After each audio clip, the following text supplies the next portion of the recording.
Thanks so much, Secretary, for those inspiring words. I think that was a perfect way to kick off our discussions today and a great framing for the day. So thank you. And with that, I'll ask panel 1 to join us on the stage. Thanks, William.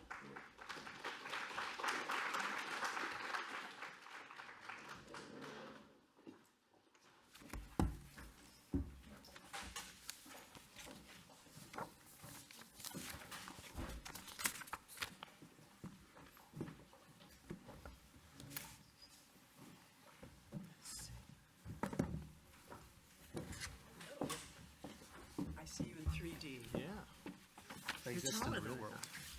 Oh, I don't get that often. Okay. Nice to meet you, too. So welcome, everyone. I'm William Boyd. I'm a professor here. I teach energy law and environmental law. Really happy to be with you this morning. I do want to welcome everyone, thank the Secretary for your amazing remarks. Thank Team Emmett for putting this on, especially Sabrina, Heather, Evan, Kara, Alex, and Juan Pablo. It's a really great symposium for the day. It's really my pleasure to be able to moderate this first panel, The Minerals We Need, Why We Need Them, and Why It Matters. We have an all-star cast here with us for panel 1, and I'll introduce them and then say a bit about some content and the format of the panel, and then we'll get into it. So I'll provide introductions in the order that they will speak.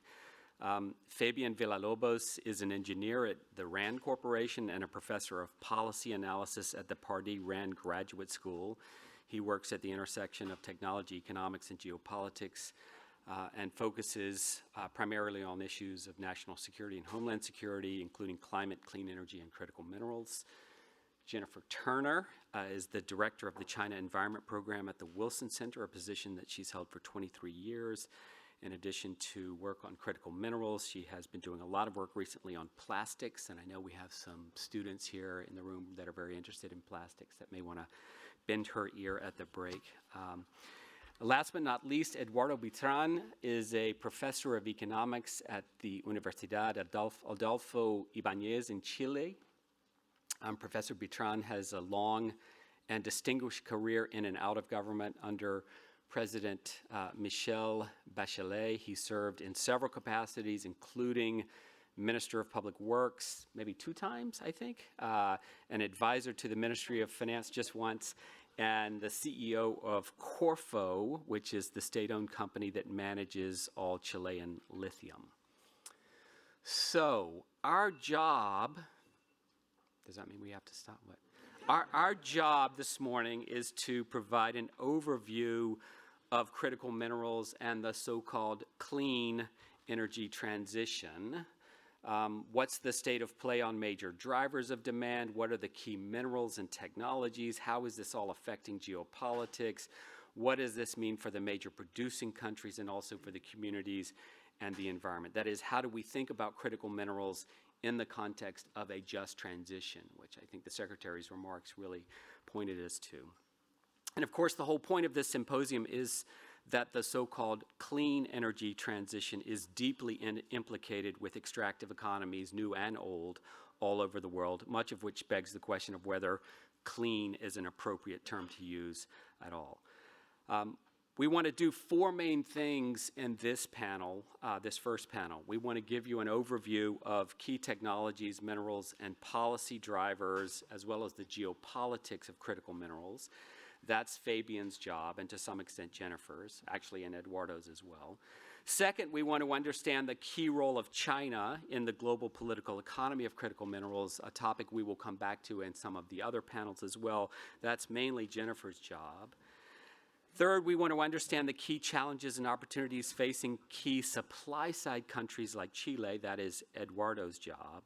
And then we want to reflect a bit, albeit from the top down, from these perspectives here, on what a just transition in critical minerals looks like, something that, of course, we will come back to throughout the day. So let me just say a couple of things before we get into it, just to give you a sense of the scale of the challenge. So, and these numbers might be a little dated, but a typical electric car today requires about 6 times the mineral inputs compared to a conventional internal combustion car. An offshore wind plant requires about 9 times more mineral resources than a natural gas-fired power plant. Reaching the Paris Agreement goals would require a quadrupling of mineral requirements for clean energy technologies by 2040. To hit net zero by 2050 would require 6 times more mineral inputs in 2040 compared to today. Those are truly staggering numbers. And they're even more staggering when you look at the numbers for specific minerals like lithium or cobalt or whatever. Given the rapidly growing demand for critical minerals, there is a massive scramble for resources and influence underway. China is way ahead of the U.S. and the rest of the world, both in terms of production within China, especially for rare earths, and in the investments it's making in countries throughout the global south and around the world. The U.S. is obviously ramping up a bit as it embraces industrial policy and seeks to build its own domestic clean energy manufacturing capacity, but it has a lot of catching up to do. And key countries like Chile, which supplies much of the world's lithium and copper, are trying to navigate all of this while at the same time manage the rents that come from these resources while maintaining balanced economic development, avoiding the so-called resource curse. There are, of course, also massive impacts on the environment and the frontline communities who live in these extraction zones. Any just transition worthy of the name will have to find ways to deal with all of those impacts. And I think the record so far, together with the long history of resource extraction and violence that the Secretary talked about, is not encouraging. And we'll spend some time talking about that at the end of our session today. So, the format. So we want to do 2 rounds with the panel. So the first round, each will speak for 10 to 12 minutes on a specific topic. Then the second round is a bit of an experiment, and Jennifer came up with this, and I think it's going to be really cool. Yeah, right. Well, no. It's going to be our fault if it fails, right? So, to be blamed. But what I'm going to do is I'm going to pose a specific question to each, actually a version of the same question to each panelist. Each lead panelist will have 2 to 3 minutes to respond, and then the other 2 will have a minute to comment on that response. Hopefully all of that can be done in roughly an hour, and that'll leave us about half an hour for Q&A with the audience. I want to give the first question to a student, so be thinking about your questions, and then we'll make sure we have some time for Q&A, and then we'll have one last round for final comments from the panelists. So, round 1. Fabian, give us your overview of the key technologies, minerals, policy drivers, and geopolitical issues and challenges that you see here in the context of critical minerals.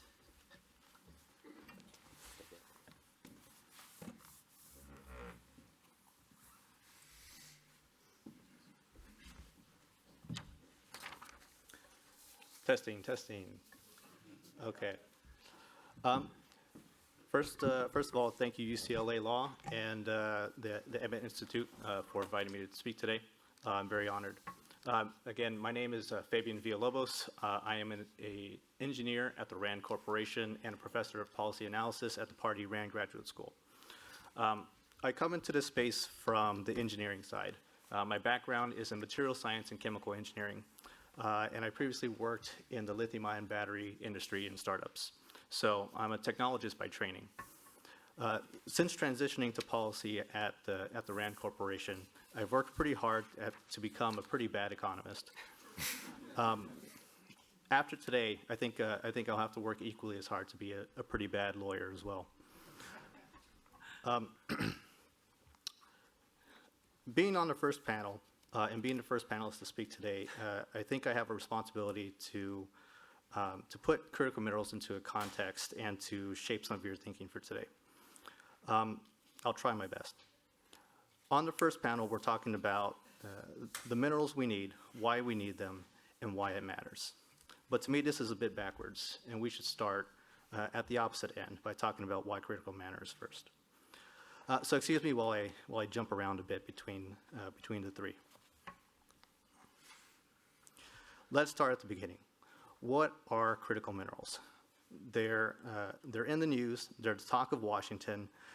They're pretty much one of the only bipartisan issues out there.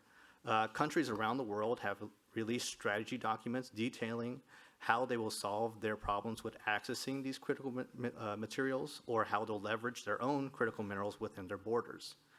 These countries produce lists for what qualifies as critical minerals. Even industrial associations have their own lists.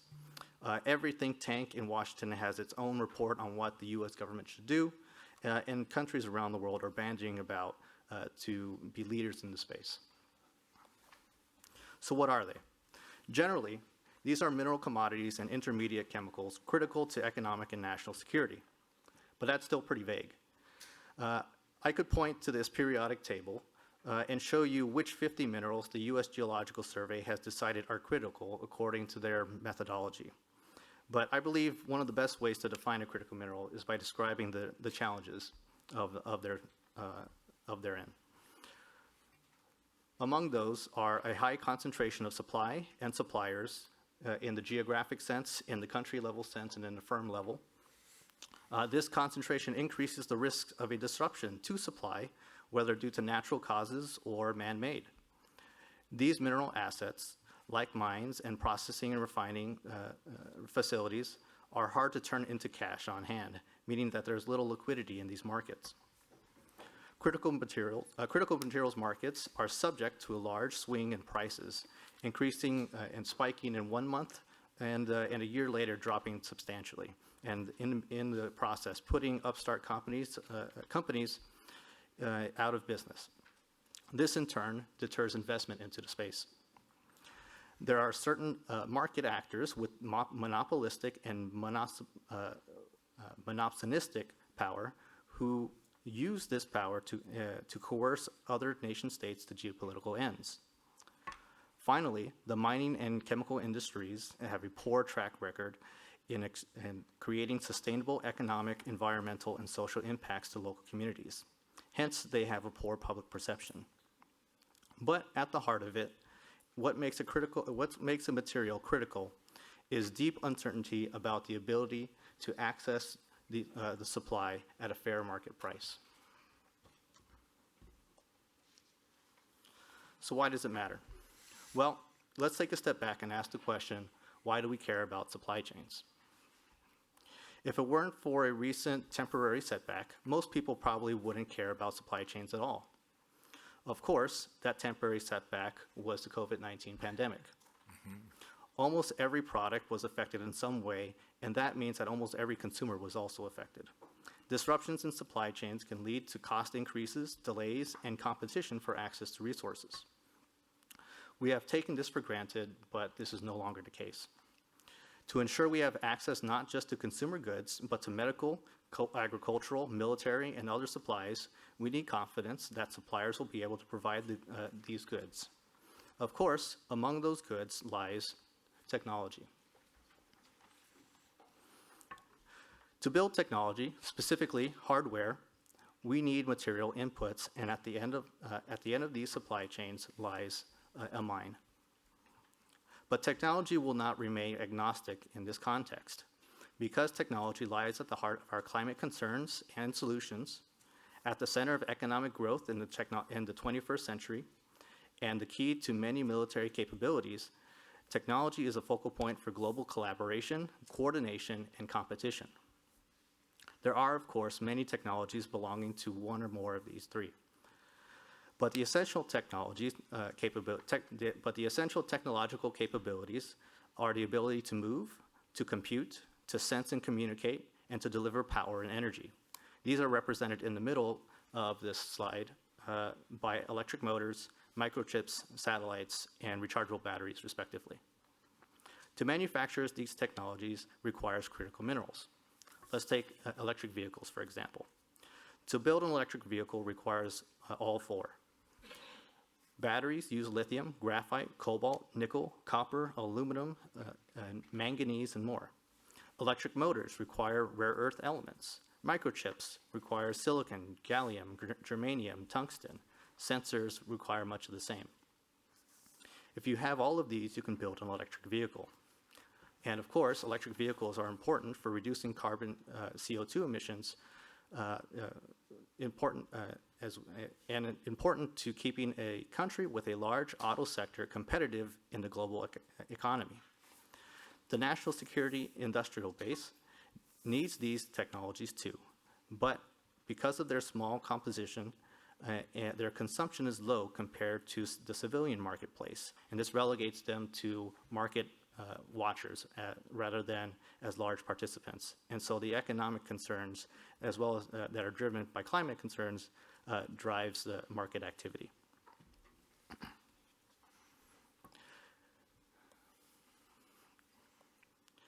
Again, governments want their countries to be competitive in the global economy. To do so, they will enact legislation and select policies to shape the decisions of market participants.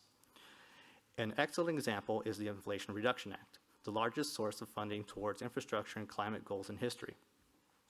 The IRA creates tax credits for consumers who buy electric vehicles.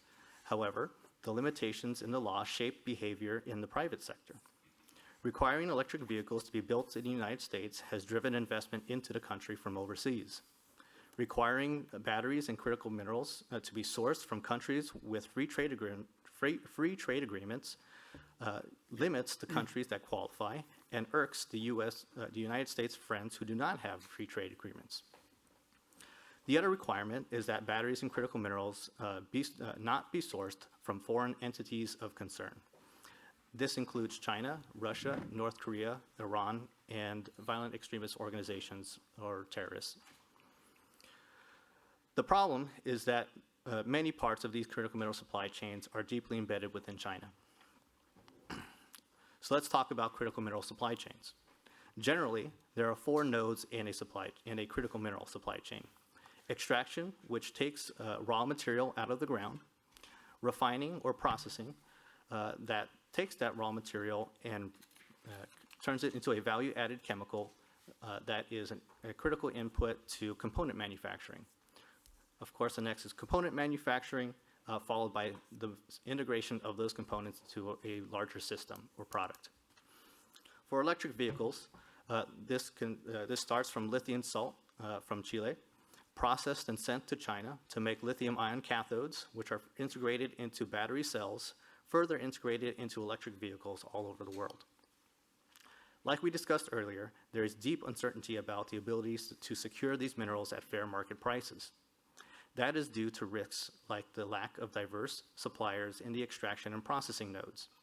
Shocks and disruption of critical mineral supply could affect a country's broader economy by limiting the ability of the commercial and defense industrial base to procure material inputs and manufacture products.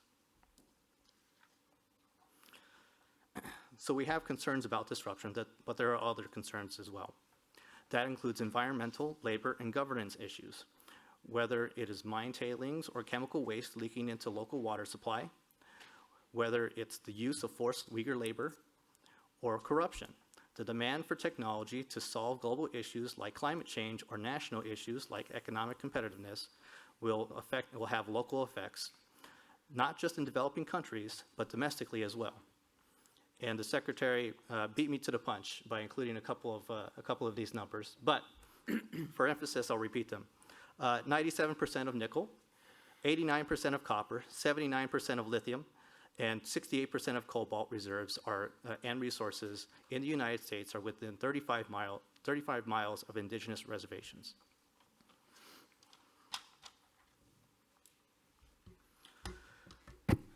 More concerns stem from geopolitical, economic, and technological competition, mainly between the United States and China, which have traded export controls and restrictions on microchips, batteries, critical minerals, and refining and processing technology. The race to secure access to minerals all over the world, particularly in Latin America and Africa, is also an arena for geopolitical competition as well, otherwise known as great power competition. Countries in the European Union are also wary over the ongoing Russia-Ukraine conflict, which has disrupted supply chains of minerals and other critical materials from Ukraine as well. For example, noble gases used in the microchip and semiconductor industry. As major players in the auto industry, Japan and Korea are also looking to ensure access to these materials for their industries as well. So as you can see, critical minerals are a complex web of geopolitics, economics, technology, climate change, and social environmental effects at the local level. However, these same issues have a flip side: the opportunity to address climate change before the last sand drops through an hourglass, the opportunity to invest in developing nations and to grow their economies and to share that wealth, and the opportunity to reshape a traditionally dirty business, but one essential to all of these issues. I hope my comments have been instructive, and I look forward to the panel. Thank you.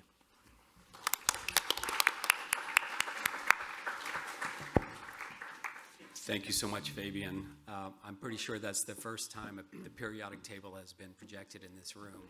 And that was fantastic. Law school. Yeah. Thank you so much. So now we're going to go to Jennifer. Jennifer, help us understand the scale and scope of China's global dominance in critical minerals and some of the implications of this. I will do my best. Great. And do me a favor, at the 10-minute, just kind of kick me, punch me slightly, and then I'll wrap it up. So yeah, so time is of the essence. I'll teach you one of my few Chinese idioms, qing ting dian shui, which is the dragonfly skims across the water. Hopefully not a lithium pool water. Yeah, so we're going to be skimming and getting a little bit of insights into China, but you will have Q&A questions. So my title, China's critical mineral race to the top, or is it indeed to the bottom? And a long time ago in a galaxy far, far away in 2009, President Obama and Hu Jintao, they signed this 9 clean energy agreements. And keep in mind that part of them doing this is to address climate change, but really to accelerate, pun intended, clean energy transition in the US and China, because we are the 2 energy superpowers. And okay, bad news. China is now #1 in CO2 emissions overall. We're #2, but don't worry, per capita, we are still #1. So with this agreement, it was a very exciting time for me in DC because I host meetings and exchanges, and it was really, there were 2 elements. There was climate ping pong, but there was also air quality ping pong, because a big driver for China wanting to work with the US on clean energy was because of the staggering air pollution. But just so you know, there's 2 countries that have been a game changer for a key technology that we're concerned about today, like the batteries for electric vehicles, and that would be the country of California and the country of China. Back at the time during the, Arnold Schwarzenegger, he signed MOUs with China on climate change back in the day, so China keeps engaged. That's why I'm always calling it country of California. And California, during this time, the California Air Resources Board and other experts in California were working with the Chinese to help them understand some of the policies that could help encourage like zero-emission vehicles. And so you could say that we helped them put the key in the ignition, or maybe I guess it's a button on electric, on the whole electric vehicle revolution. And you remember back in I think 2000 when Xi Jinping said, yeah, we're going to stop making internal combustion engines by 2035. Boom, right? That's why we have all these electric vehicles. When China jumps, the whole world shakes with it. Now, back to the cooperation, that this clean energy cooperation did lead to, in 2014, the US and China to sign a climate bilateral. And that really did make the Paris Agreement possible. It's the importance of our 2 countries to keep moving things forward. Now, during the time, remember though that during this love fest time on clean energy and whatnot, there was also rifts around solar panel dumping, because the Chinese, they were making solar panels so cheaply, and some of them with our companies, not all, and it enabled the clean energy revolution because they made it so cheaply, energy costs, et cetera. Also, not always strong environmental regulation. So, China has produced like 90% of the world's solar panels, so yes, the Chinese are eating our lunch. And it became the realization in Xi Jinping's administration that, we could replicate this in other fields, ergo the electric vehicle revolution. But as they're supersizing their electric vehicles and their other clean energy, to solve their own problems as well as dominate the global markets, because, hey, they're the world's factory. Now this is an advertisement from a lithium country, America West. I just love this so much, like the lithium wars. And, and do know that in DC, there is bipartisanship. They don't like China. not just because of the critical minerals. So it's made my job very interesting. But, so we've been, literally duking it out over critical minerals.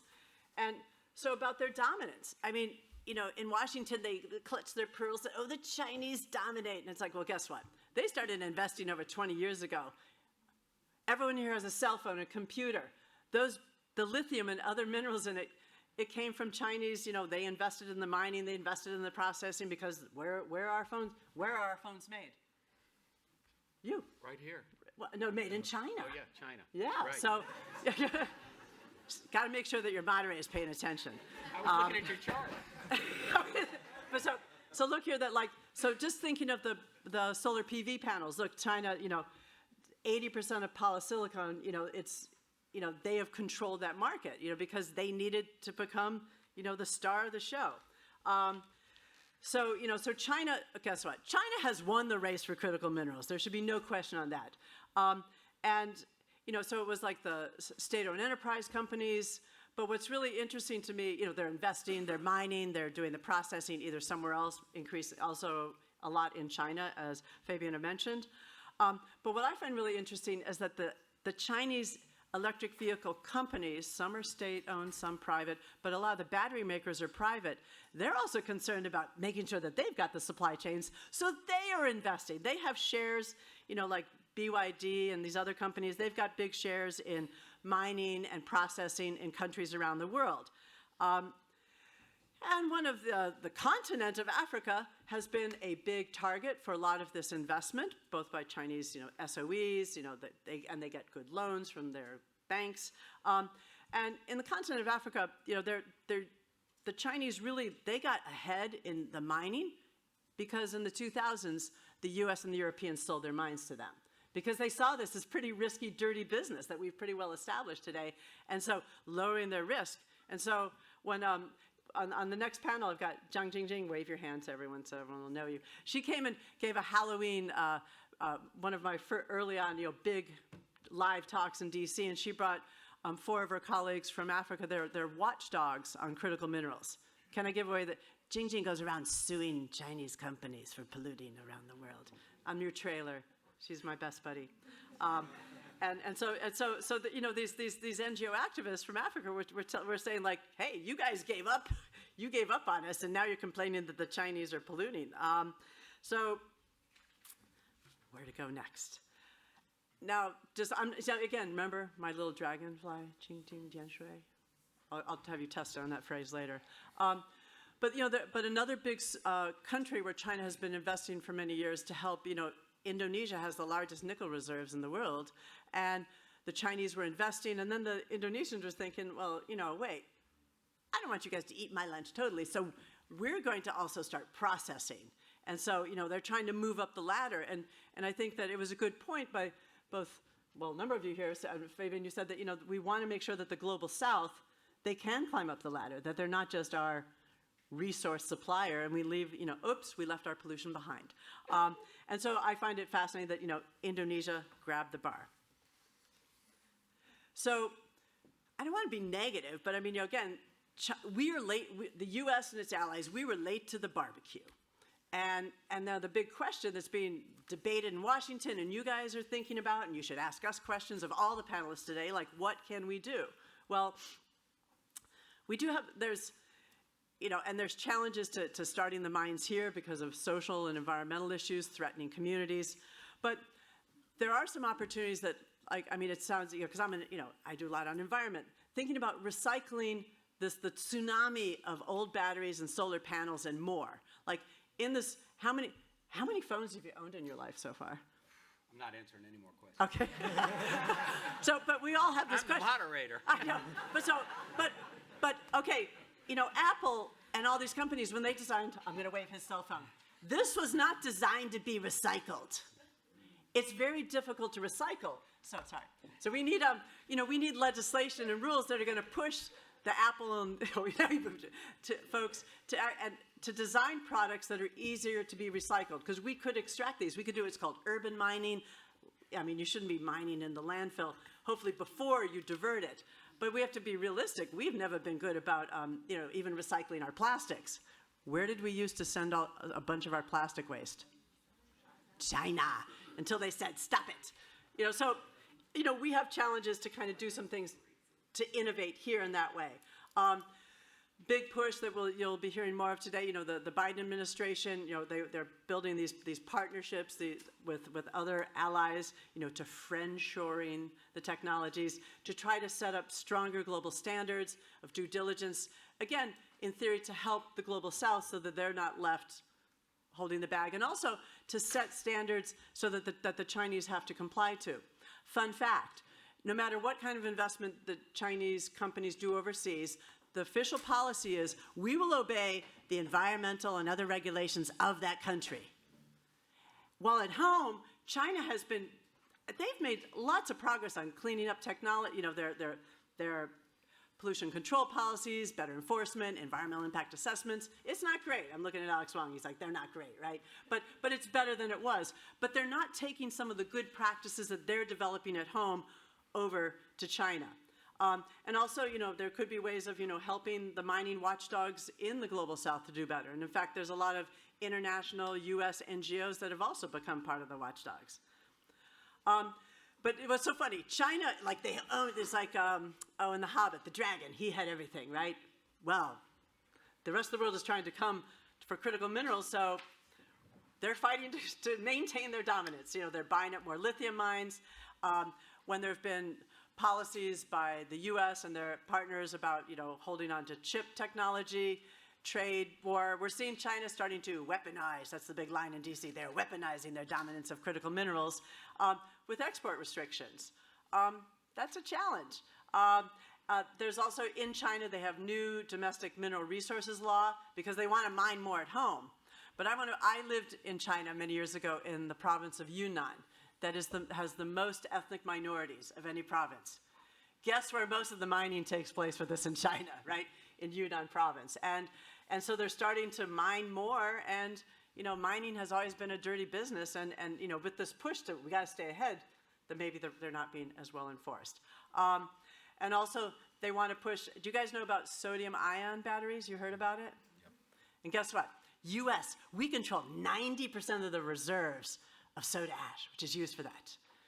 Chinese don't want to be dependent on it, so they're creating synthetic soda ash in chemical plants that are powered by coal-fired power plants.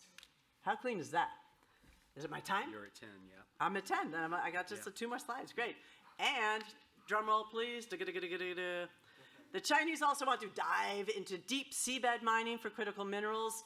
And do you guys know about deep sea mining? That under the ocean, there are these nodules, it's very deep, and that we could actually vacuum them up. And companies are saying that, well, this is good because we won't be hurting indigenous communities because it's just the ocean. Can we take a moment to cry? The ocean, climate change, heating the ocean. We're dumping stuff in. Acidification is rising. We're overfishing. A lot of that is the Chinese, sorry, but we consume it. So the ocean is under a lot of pressure, and now we're saying the solution to the clean energy technology is let's go vacuum the ocean up. There aren't regulations. Under the UN Law of the Sea, there is I have to make sure I get their name right, the International Seabed Authority was created to help try to investigate this, and so there's been some opportunities for some countries to do pilots, projects. And of course, of all that they're there, 5 of them, the most number is with China. Russia and Norway are big into this as well, but there's no standards. So it's but the need for critical minerals. Congress ordered the Department of Defense to assess, and I think the report came out this week. And did you read it yet, Fabian? I didn't read it yet. It came out in the NDAA for this fiscal year. Okay, so all right, but the DoD was supposed to assess, how can we get to these, how can we process these? The U.S., which has never signed on to the UN Law of the Sea, is now thinking maybe we should do this. Here's just a map of the deep sea treasures. It's just like in the world, there's a lot of them, but the question is, at what cost will we go after these? Okay, close my 10 minutes. Here's my little slide. You could scan this. This is a publication that has nothing to do with today's topic on U.S.-China food and climate cooperation, but join my mafia. Am I good? Great. All right. Where's my phone? Thank you, Jennifer. That was fantastic. Eduardo.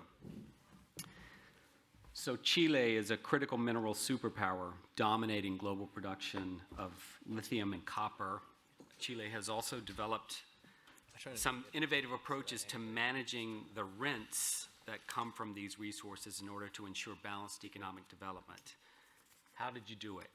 What are the key challenges that you face, both domestic and international, going forward? And what are some of the key lessons of the Chilean experience? William, thank you very much.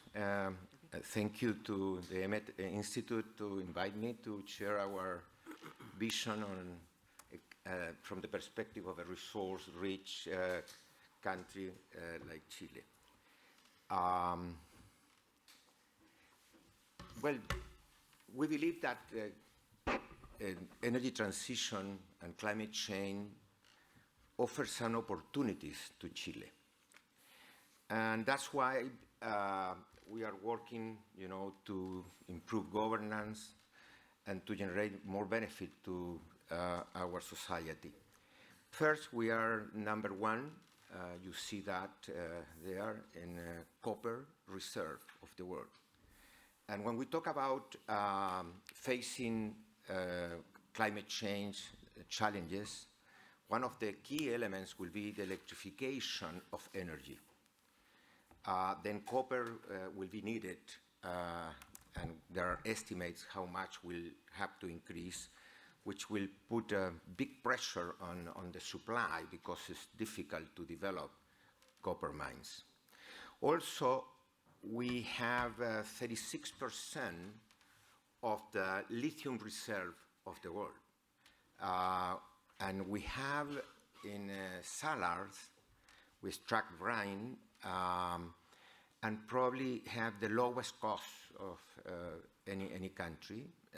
The main producer today is Australia, but Australia do this through spodumene.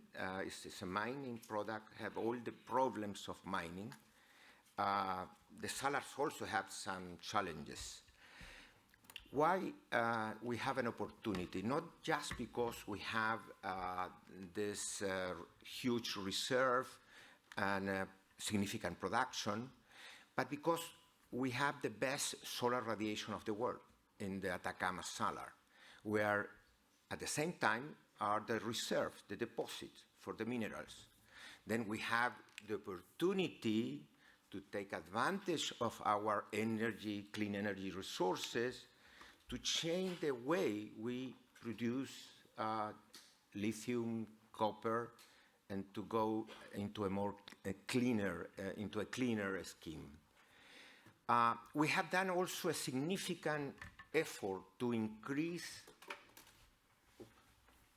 the participation of solar and wind energy in our electric system. We have an interconnected electric system. And we, together with Spain, are the countries that have gone farther on this. And we started in 2011 with 0.5% for all the supply, this is energy, no capacity, all the supply being solar and wind.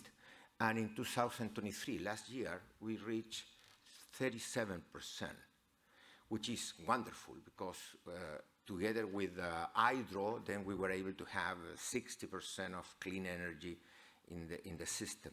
Nevertheless, this brings problems all over the world because of the variation of energy, and we'll look at that. We are worried on the issue of concentration of production refinery capacities. If we look at copper, really we today depend very much on China. China have 3% of the copper reserve of the world, but have 41% of the refinery capacity of copper. And with Chile, we have not been investing for the last 20, 30 years in smelters or refinery. In fact, we are shutting down the smelters because of environmental impact. we just shut down 2 major ones. Then more than 60 or 70% of our copper concentrate will go to China to be processed there. And all the rare earth that is included, gold, silver, molybdenum, will be exported to China. Chile has the largest reserve of copper, 28% of all global reserves, 21% of global reserves. We're a big producer, but mostly of concentrated copper. The production of cathode is coming down, and we have in 2023 just 14% of the copper refined capacity, and this year, 24, will be 10% because we shut down 2 major ones. On lithium, the situation is the following. We have, in terms of reserve, the highest reserve of the world, 36%. China has 8% of reserve, but they have in the battery business, which is the main purchasing power for lithium, 79% of the battery capacity of the world. Then, in a way, and that was said before by Fabian, we are facing monopsonistic risk or power through the Chinese capacity in lithium. And of course, this could affect the prices, affect the participation and the benefit of these products. You see the map there. Lithium is concentrated in very few countries. And of course, the US and Europe are concerned on accessing lithium. But the Chinese have been much more aggressive, and they have done significant investment in Chile. What are the key factors or elements that we worry and we for having a significant impact in our sustainable development goals? And I will mention 4. First of all, fiscal revenue and taxing the economic rents that these resources generate. Second, the issue of responsible mining. We all know the environmental impacts that mining had, and this should be changed. Third, the concept of virtuous mining. If we are able to tackle the challenge, the productivity and environmental challenges of mining by creating local capabilities, suppliers development, technology, this knowledge, this capacity will spread through the economy and will have a positive impact in terms of sustainability for all other industries. Then we do care about backward linkages and the capability to do it. And the last issue is, what is what position on this geopolitical battle between China and the US, the European community and China, and even the European community and the US because of the Inflation Reduction Tax that is perceived from the European as old-fashioned protectionism.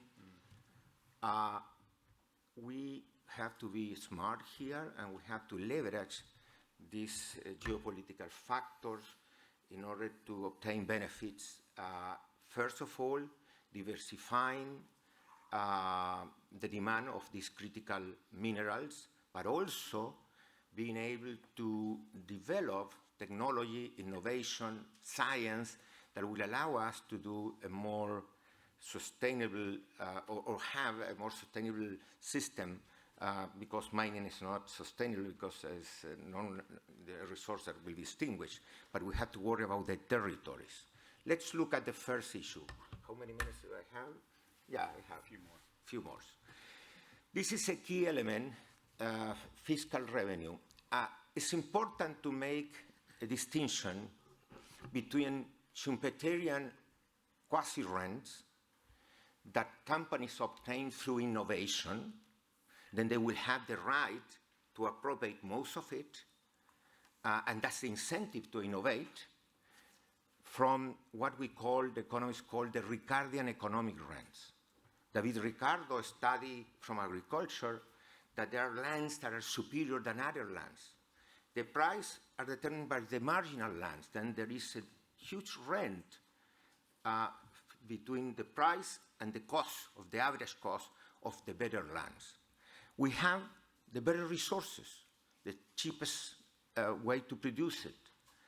And these rents, in a way, belong to the nation.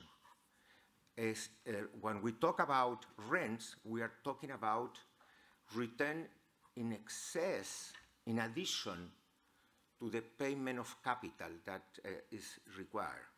Of course, we cannot expect to appropriate 100% of the rents because we don't have perfect information. And also because we compete with other countries that don't care much about capturing rents. Then that will diverse investment. We have to be competitive.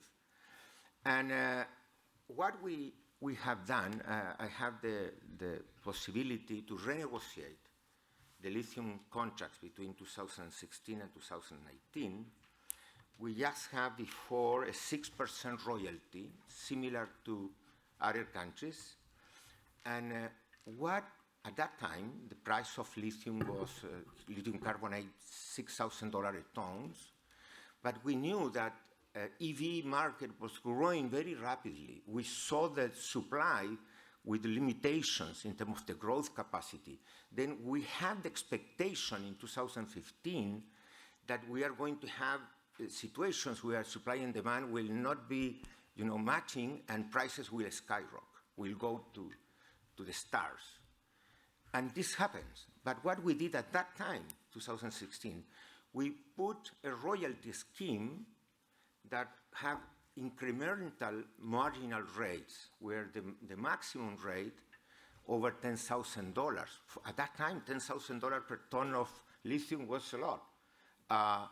We put 40%, plus the tax on companies and an additional tax that we have on minerals in general. Then what we create here is a situation where the effective rate of taxation became 65% with the prices that we have today. And Canada, Australia, and others have 40%, more or less, effective rate of taxation. Then you would say, all the investment will go away. No. When we have year 2022, we have the price that Chile perceived move up from $7,000 to $52,000 in average. And what happened? The companies, the SQM, became the most valuable company of the market. Then they make significant money. But we were able to increase the revenue from lithium from 0.1% of GDP in 21 to 1.9% of GDP. Then the expected deficit that the government had at the beginning of the year was turning into a significant surplus of 1.1% of GDP. Then all these minerals will have a lot of volatility, and we have to think how to get a lot of resources for the state when the prices goes up. We made a mistake. We just changed the royalty scheme for copper. And the whole negotiation with the companies was around what will be the capping on the effective tax rate. And they put a cap of 46.5%. And then we are going to have periods where the price of copper will go really very high, and we won't be able to participate in the way we're participating in this case. Finally, in this area, there are two issues that we should worry, the countries like Chile. Transfer price, selling below the market price. And I was involved in fighting with one of the companies because they did that in a consistent way, well below market price. and this is happening in natural resources in general. The OECD have come into making proposals in these areas, and then we change the way we calculate prices, and we put applying the concept of the OECD, some arm's length principle. Then we look at the prices that they sell to third parties to establish the price where we will put the royalty. But this is a major problem for all developing countries that have resources. And finally, we have this problem, the natural resource curse you mentioned. This has to do with if you have rich natural resources, you are going to have big fluctuations in exchange rate. That will depend on the variation of the international price of the resource that you have. And this will kill the incentive to invest in tradable sectors that depend on the exchange rate, because it will become very risky. What we did, we followed the Norwegians. We did this in year 2006, I believe, and we created a stabilization scheme. The budget had to be calculated with the long-term price of copper, of molybdenum, and other factors also. And there is an independent commission that will establish these long-term prices. And then all the windfall in lithium was saved. We didn't go into expenditure. And that's something that prevents having these Dutch disease problems. I think you're out of time. I am out of time. But we will get to the just transition. Yeah, okay, we'll get back to this. Yeah. If you want to do The only thing I want to finish, the Secretary of the Treasury was in Chile last week. She went to see the Atacama Salar, and she mentioned that Chile is the ally of the US. We have a free trade agreement. We have an investment protection agreement. We have a lot of trade. But at the end, when we wanted to add value to our resources, the companies that came to Chile to invest were BYD and another Chinese company. When I went to Tesla in 2017 to mention the possibility that they could take out the shares of potash, what happened? Tianqi bought. I tried to get Tesla and other companies, I talked to the Germans, to buy these shares. No, we want just very low cost, that's what we care, raw material.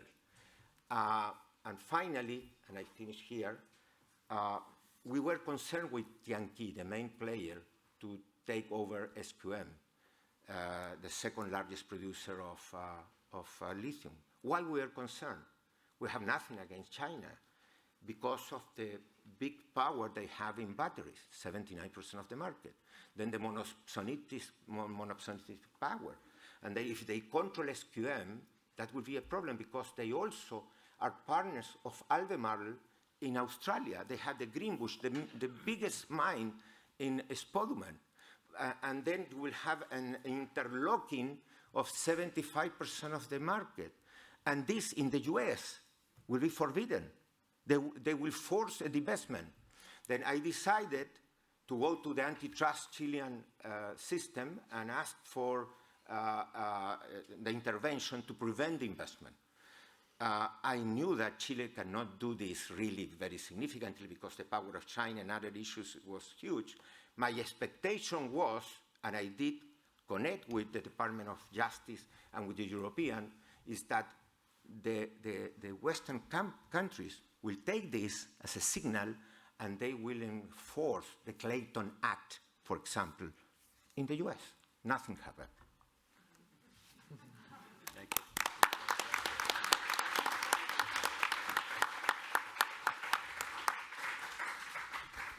Thank you, all three. That was amazing. So we're going to go to our second round, which is going to be rapid and lively.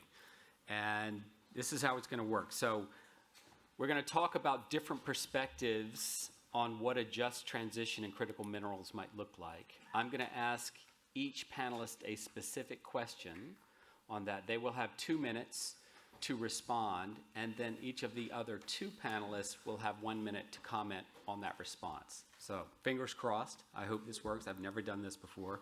And you got to be strict, baby. We're going to be gotta be strict, strict. right? And Jennifer will be blamed if it is And then answered. we'll have a lot, no. still have a lot of time for Q&A, so be thinking about your questions. So put your phone on and make it ring. So Jennifer, you're up first.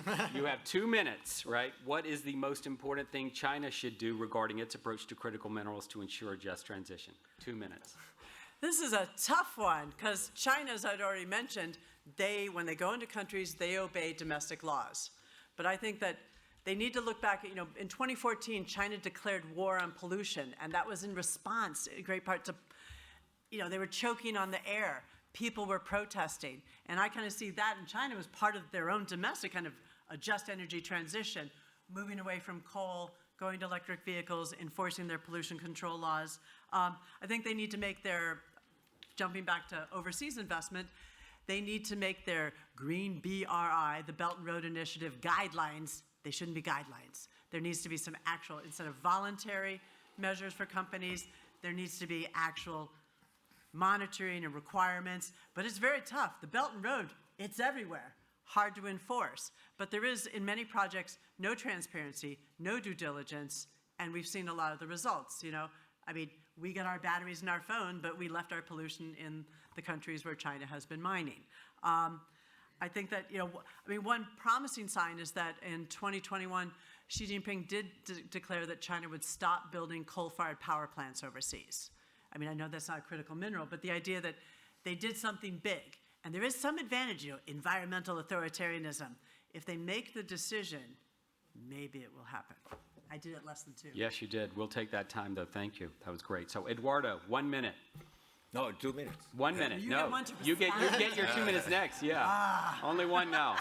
Yeah. He's going to start the timer. What is Here we the- go. Oh, yeah. You respond to what I say. Yeah, I have a different perspective. That's good. We have seen the role of Chinese investment in Africa. And the way they approach when they want to invest, they deal directly with the states and believes that the state will define everything. And this will be prone for corruption. Then we have many, many examples of corruption in Latin America and in Africa. And we, in Chile, we do care about that significantly. In fact, we have major corruption issues around lithium. We have to change our laws, the way we finance politics. Then that's one concern that we have with China.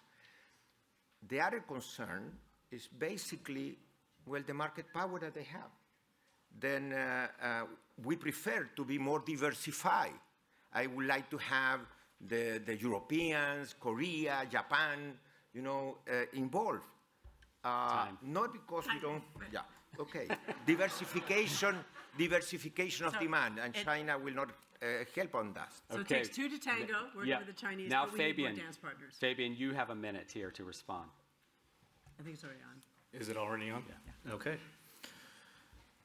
How can China help in a just transition? I think they can start by working on their own domestic policies and domestic actions. Of course, I'm talking about forced Uyghur labor. There is a connection to resource extraction and Uyghur labor. And if you want to ensure a just transition, not just globally, I think you should also address it at home. To be credible. Great. Okay, next question here. So, Eduardo, this time you get 2 minutes. Oh, yeah, I was mixed up. This time you get 2 minutes. So Yeah. what is the most important thing Chile and other supply-side countries can do to ensure just transition with respect to critical minerals development? 2 minutes. Okay, number one is to have a fair participation on the rents of the natural resource, number one. And we have a long history in copper where, we have a lot of rents going out and we didn't participate enough. Number two, indigenous communities. We really have, around mining, many, many indigenous communities today. And we have negative environmental impact on these communities. We are affecting the traditional way of production that they have, of the way of living, then we have to make an effort to have a shared value approach with these communities. But this is not done just by giving them money, like the casino approach, in the US.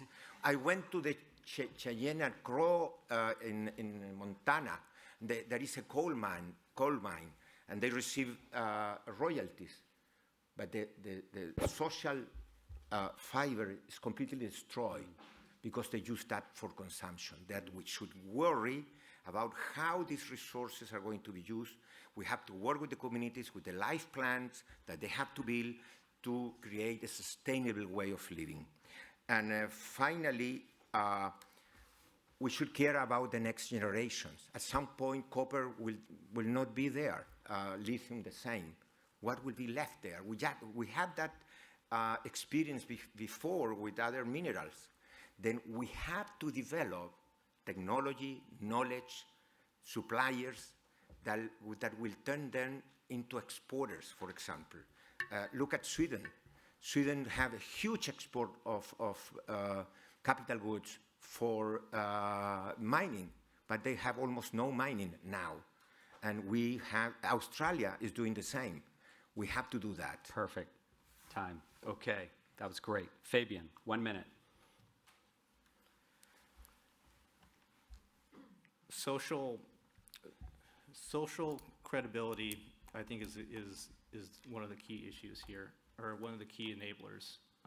If you have social buy-in from local communities, that will allow you to diversify. It will allow you to move up the value chain. It'll allow you to do that economic development.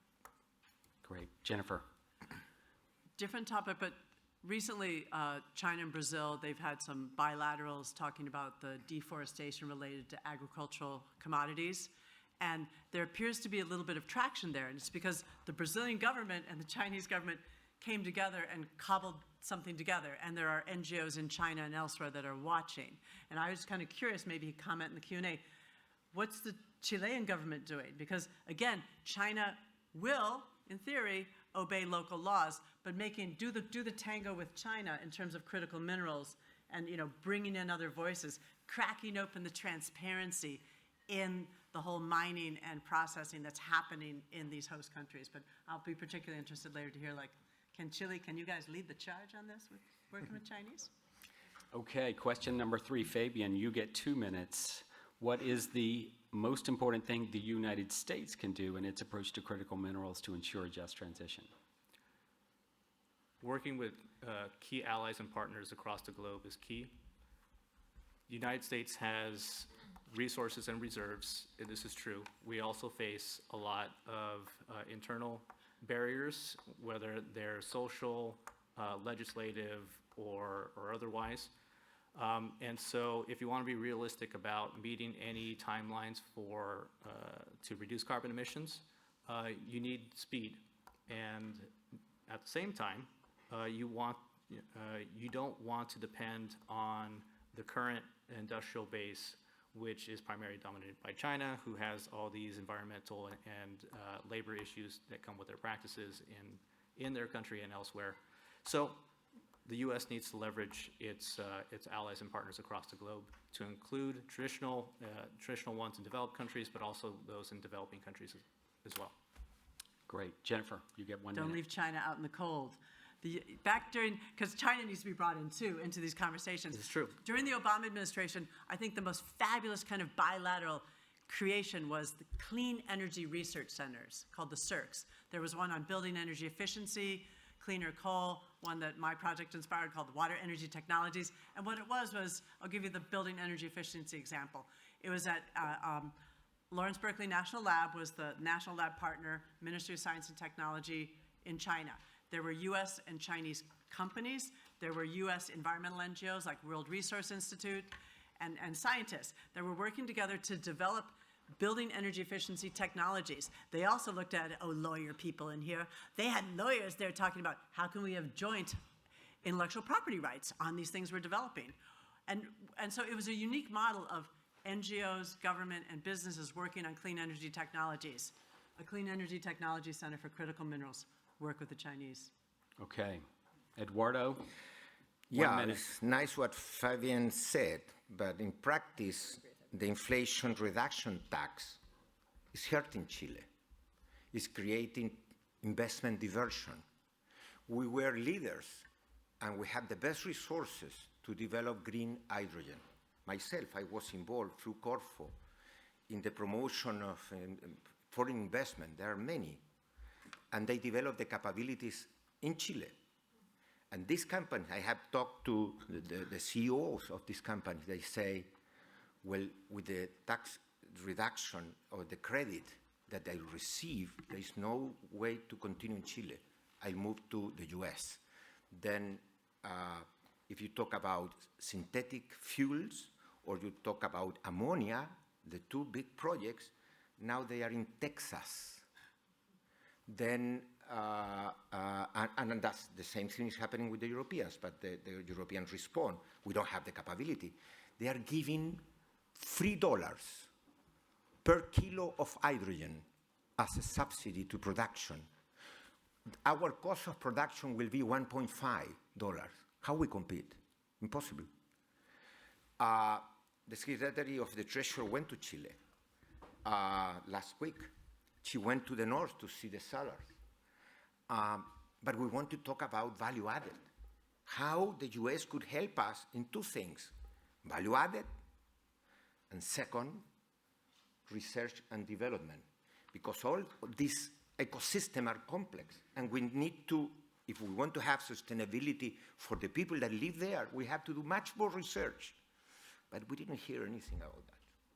I'm sorry. Okay. We didn't hear. It was Can I add something to my in a way, what the impression is, we want to secure just the raw mineral for the U.S. Period. So what I would And add what it means is, being an ally. so what I would add is get rid of the free trade agreement clause. I think that'll solve a lot of issues. Get rid of the free trade agreement? The clause in the IRA. Ah, okay.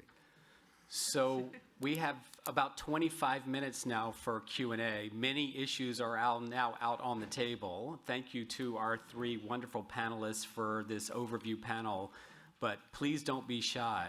I want now, to get the conversation going across the whole room. So student gets the first question. Let's see. And do they have to have a Right microphone? here. And we need a microphone. I can't see. Is there one? Was there one in the back too there? There was I see one over there. Yeah. So someone with sneakers needs to run to people. Can we pass the microphone over here? Or be very loud. There was, Yeah. no, but it's big being loud. recorded. Maybe introduce yourself. It's on. It's on. Oh, it's on? Okay, sorry, thanks. Thank you so much for joining us today. The remarks were very fascinating. I wanted to ask a question about the dynamics and patterns you've seen in refinement. Because I thought it was interesting that, on one hand, you mentioned in Indonesia, they're trying to move up the value chain and invest in refinement, whereas in Chile, you mentioned that we sort of saw this exodus of refinement and, because of environmental issues. So I guess I was just wondering, do we see any patterns or global dynamics around whether people are trying to challenge China's dominance of refinement, and do we see countries trying to invest in this area? Are there challenges associated with it, or do we see patterns more of countries trying to get out of refinement and, move it more towards China? Thanks. Okay. I should answer? Okay. Okay. On copper, investing in smelters requires a huge capital investment. And China have developed technology that is really the lower cost producer of the world. And then the market price that anyone is facing is very low. Then if you have the option to invest in mines or in a smelter, of course, you will invest in mining. There is technology that is clean today. we are trying to attract investment from abroad to substitute for what we have closed down. But again, the best option in terms of technology is China. Then we have to be very careful how we play there, because we don't want to increase the power, market power of China on this. In the lithium, we open a scheme, we develop a scheme where 25% of the production can be allocated to value-added producers. We open for proposals, and the only 2 companies that came are Chinese, and they are investing $500 million. Then? Okay. Jennifer or Fabian? I think there was a lot of education and a lot that needed to happen in order to recognize that processing and refining was the supply chain node that was severely was a bottleneck within these larger supply chains, right? So just that dissemination of knowledge and recognition that that is the target of that should be the target of expanding supply chains took a while. If you talk to the folks on the ground, the miners and the processing folks themselves, they've known this for years, right? It's their industry. But with respect to expanding that processing capacity globally, it took policymakers and decision makers a while to catch up, right? And so now you have a couple of different, domestically, we have a couple of different funding mechanisms to incentivize developing processing capacity. Of course, those same, the success of those efforts depends on market activity. And if you have price volatility that changes from one month to the next, it puts a cobalt processing plant out of business, or at least on pause for the duration. So that happened in Idaho with a cobalt refinery that was being planned to open up. So folks are now knowledgeable about this. People are trying to increase that capacity at that supply chain node. Whether or not it'll be successful depends on the behavior of China and other folks as well as Indonesia, as well as other actors. Can I ask you a question, Fabian? The mineral security partnership that was created with U.S. and a number of our friend-shoring friends, is that it's newish? Is that a mechanism that could help in this space in terms of, encouraging funding? I don't know. Yeah, Financing, money, yeah. It is a mechanism. It is a multilateral mechanism for projects developed around the world to essentially it's a matchmaking mechanism. It does but it does tie that matchmaking to different funding sources, whether that's domestically for U.S. Government agencies or any of the member nations of that partnership. So it could become a driver. I think it's a driver. It helps lower barriers to entry into the market. Okay, the floor is open. I'm going to cold call on periodic table of elements if I don't see. Oh, I see some hands though. Yeah, Lorena, right here.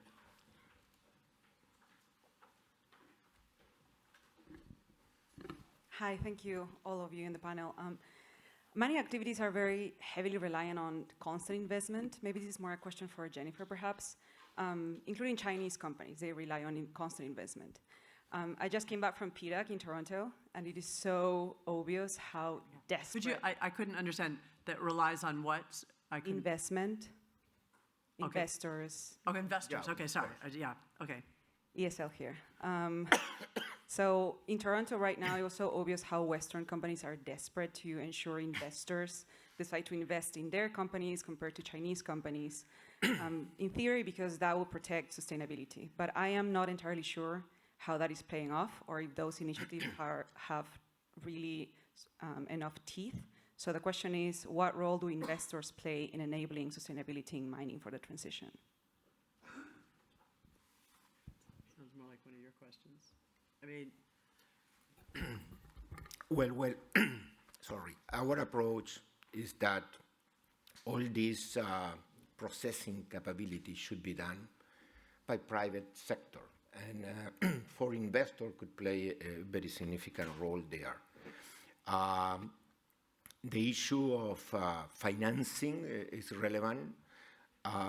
We believe that within this alliance, probably we could have some of the benefit of the Inflation Reduction Tax to be, in a way, shared with allied countries, supporting investors from the US to develop value-added product or refinery capacity in our country. Investors require a climate for investment that have good governance, rule of law. Our country have that, but these are very intensive in capital, huge capital. And we are not in a position to let the government or even local investor to really play a role there. Then I think should be an alliance with the countries, with the governments of the US, with the US government, and with US companies and investors to come to Chile and to invest, for example, smelter refinery of copper, for example. something that I don't know, that because I'm still kind of newish at the critical minerals, but that the Chinese battery maker and now car maker, BYD, that, I mean, it was founded to be clean and green. The president of BYD used to start press conferences by drinking a cup of his battery fluid. And so that they're pushing themselves out to the world as a private Chinese company we're producing, they've been helping to support like electrification of bus systems around the world now. And so, but the question that I don't know, and I wonder if you know, how are they? Because they have become investors in refining and mines now, or have a stake in it. And I just don't know. Do you know if BYD... They receive financing from the government. No, but if they're trying to if they're saying that their company is clean and green because we're producing electric vehicles, in theory, they could have the power to also, as they're investing, to require cleaner production. But I don't know. Do you know? If you're, okay, broadly, right, investors have a role in this place. That's providing capital. But if you're an investor, and especially if you're a publicly traded, if you're investing in publicly traded organizations and these sorts of companies and entities, at the end of the day, you have a fiduciary responsibility to your shareholders, right? Yes. And so prices are going to ultimately affect decision making. And so while you can wish that investors will pursue the most ESG compliant projects, at the end of the day, they have a fiduciary duty to come up with a low cost, to pursue the low cost alternatives, right? So they have incentives and requirements that sometimes drive away from these concerns. And so if you want to, if you're an investor and you need to tell your shareholders why is it that we're going to not have as much profitability, or in some cases, or probably in a lot of cases, lose money by investing in these other firms that have higher compliance and better governance and social equities that they espouse. At the end of the day, right, Chinese firms have a lot of subsidies from the government that helps them lower their prices, and in addition to that, practices like dumping drops prices and creates more volatility and uncertainty within these markets. And so investors are relegated to observer status because there's just too much risk for them a lot of the time. And also the risk of, environmental impact. The image of this industry is not a good one, and this could affect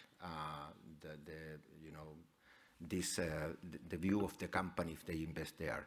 The Economist 2 weeks ago ran an article saying that investment in mining and critical mineral is really very low compared with the requirements of the world. And the reason why is because it's too risky for investors. More questions? Here. Is that Shana? Yeah, hey, Shana.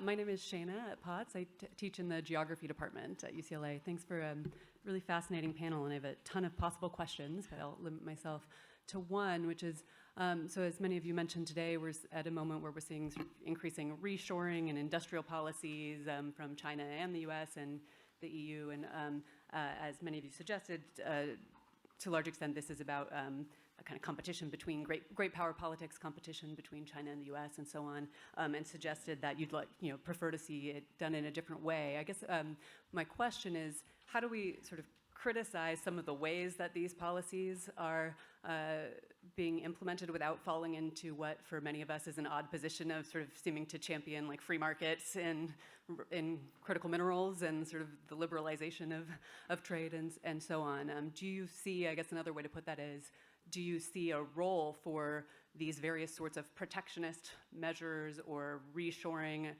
in certain ways, but that you think could be done more constructively for the world as a whole, I guess? Okay. I assume you all I want to can respond take a to that. crack at it, but I think Eduardo's probably in a better position. Yeah, okay. Yeah, we believe that using subsidies from production is really modifying the market, affecting the market, probably goes against, if you're going to be exporting from this production, against the World Trade Organization. And that has been brought by the Europeans. The Europeans have said the IRA is really complicated and is affecting global competition in an unfair way. Could have been done differently? We believe so, because you could invest in R&D, you could provide financing. The problem in some cases is that you have what the economists call is coordination failures. And the coordination failures happen when you have a new product, hydrogen, green hydrogen. You don't have the demand, you don't have the supply. Nobody invests in supplying because you don't have the demand. You have to innovate in the demand side in order to create demand. Then how you do it? Well, we will prefer to give grants for R&D, for innovation in the demand side, and to support R&D in the other area. But the way they have been done here is, don't worry, we will put the price very high, then you have an incentive to invest. We'll keep that price for 10 years, 5 to 10 years, and we create first the supply, and then the demand will come. That's a very protectionist, old-fashioned, nothing to have to do with a free market approach. Jennifer, Fabian? I'd like to get more questions. Okay. The guy in the back, he had his hand up first at the very, very Oh, beginning. yeah. I'm just being Is that an Narayan advocate back? for the Yeah. guy in the back. Sorry, we have these lights. I know, Yeah. I didn't think he could see you. Literal blind spot. Literally.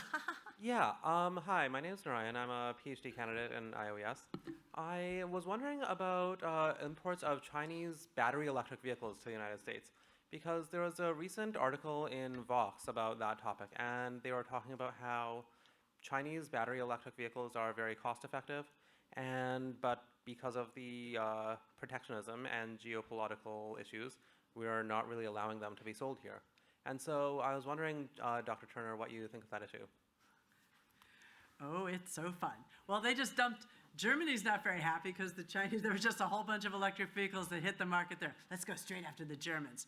But remember, I don't know if you know this, that all of the big three automakers in the US, the Volkswagen, and every automaker in the world, they went into China back in the 90s, you know, as they were opening up, and they had joint ventures, and yeah, some tech was stolen, some not, you know, but you know, these companies have benefited a lot over the decades in building vehicles in China, and now the tables are turned, where the Chinese are like, we're the big dog. But yeah, I mean, remember I gave you the solar panel example? It's cheap, it's fast, and whee, it's yours. And markets love that. And but it is a question. But you know, but to think about the question of cost, everyone in this room, we now know about how harmful this stuff is and how expensive it is to mine. But then you know, China's been giving subsidies. Now the U.S. is giving subsidies. I hate to say it, folks, but we need to actually, as consumers, we need to be paying more for this stuff. I mean, if we really want, I mean, that's one piece of the solution. I mean, it's going to cost more if we really want it clean and green. Yeah, I think part of I would also challenge the assumption that Chinese-made materials are lower cost because it's really, really hard to take into account the amount of subsidies that go into this industry. And so if you had that taken into account, I believe they would be probably cost parity, or maybe even more expensive when you start considering imports and exports, transportation costs, and all these other things. When it comes to what we as consumers can do, I think that was the challenge that Jennifer handed me. Thank you. I think we as consumers, well, I think the same thing could be said for the internal combustion engine vehicle and gasoline market, right? And the subsequent oil. If you look at economic models and stuff,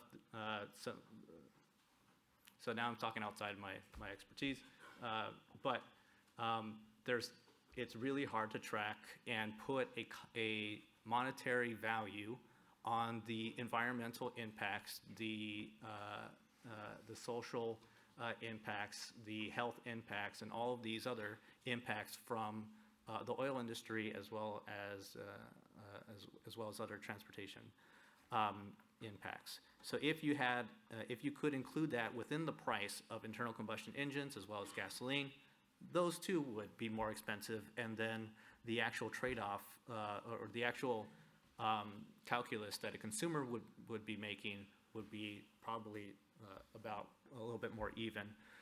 But also at the same time, battery electric vehicles are more expensive right now. If they achieve cost parity, which they are projected to in, I believe, 2026 with internal combustion engines, you also have to educate consumers into not just short-term decision-making, but long-term decision-making, right? Because if we're thinking about internal combustion engine that requires a lot of maintenance over the course of its lifetime, to include oil changes, right, and all kinds of other stuff, an electric vehicle requires no oil changes over the lifespan of the vehicle.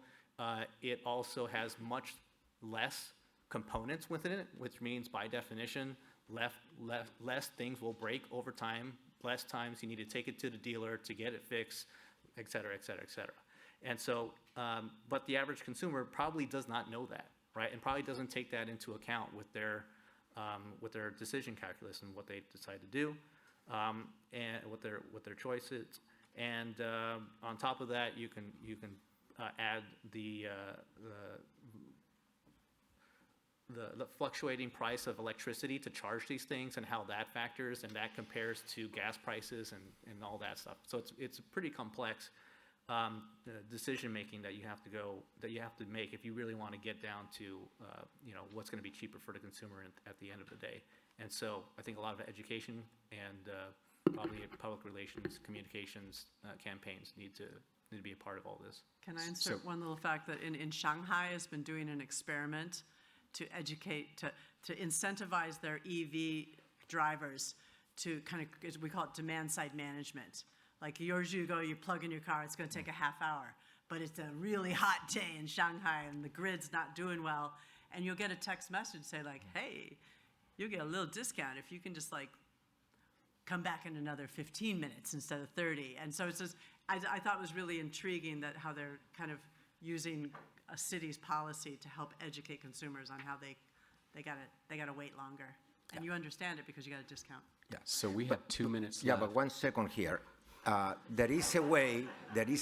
We've gone rogue. We believe that really, and there is concern that consumers are not taking really seriously or into account the cleanness of the whole value chain.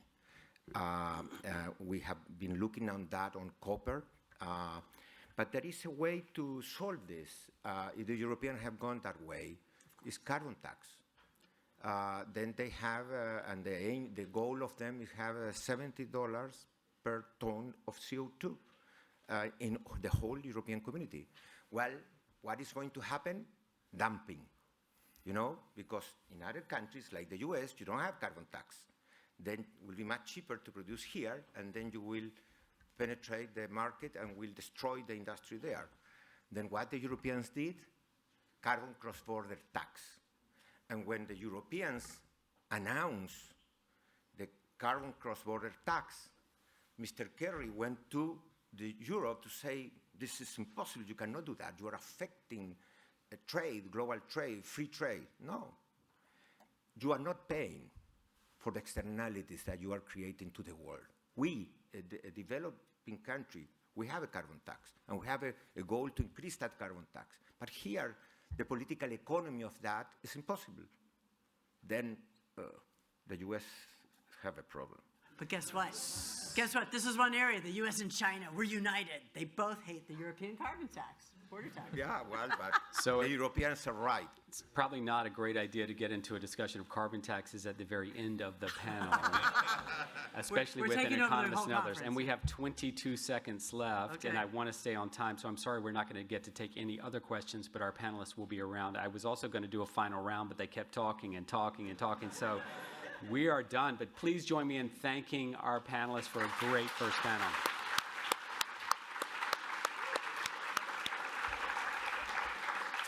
Okay.